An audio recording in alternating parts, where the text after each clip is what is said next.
Questa è la situazione della spiaggia di Jesolo, colpita dalle pesanti mareggiate dei giorni scorsi, ma danni ingenti hanno colpito anche strutture ricettive e commerciali del territorio. Ecco allora che le categorie, con l'Associazione Jesolana Albergatori e Confcommercio Sandona Jesolo, hanno lanciato delle meritevoli iniziative a sostegno del territorio. La situazione sta andando via via risolvendosi, chiaramente ci sono delle zone che necessitano di ancora un po' di tempo per essere rimesse in sesto. Ovviamente poi abbiamo il problema di tutto l'asporto di sabbia in primis che c'è stato e chiaramente qualche situazione più puntuale di qualche struttura alberghiera o di qualche tratto di spiaggia che richiederà sicuramente degli interventi un po' più importanti, un po' più massicci. Ci stiamo lavorando.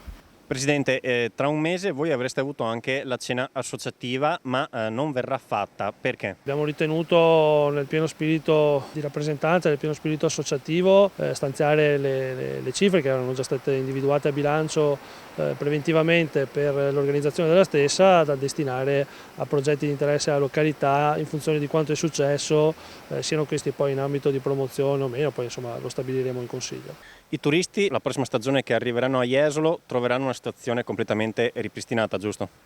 Direi che come sempre la Costa Veneta riuscirà a sopperire a quanto è successo in tempi anche brevi, direi. Non ho dubbi che come sempre per l'apertura della stagione la spiaggia sarà nel pieno del suo splendore attrezzata come sempre. Le strutture al pari della spiaggia saranno sicuramente pronte, non subiranno ritardi o rallentamenti all'apertura. Siamo veneti, ci rimocchiamo le maniche, chi verrà da noi in primavera troverà tutto perfetto come sempre.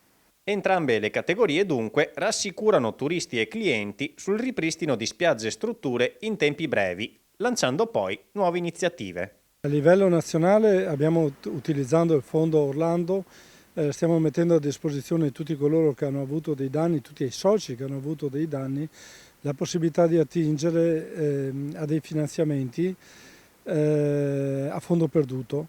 In questo momento l'ipotesi era di 20.000 euro per ogni azienda per le prime necessità. Poi un'altra attività che abbiamo messo in campo è quella di Fidimpresa, mettendo a disposizione un plafond inverno che dura per un anno circa di durata, un tasso agevolato da mettere a disposizione immediatamente per far fronte alle prime esigenze. Chi ha subito dei danni a chi deve rivolgersi?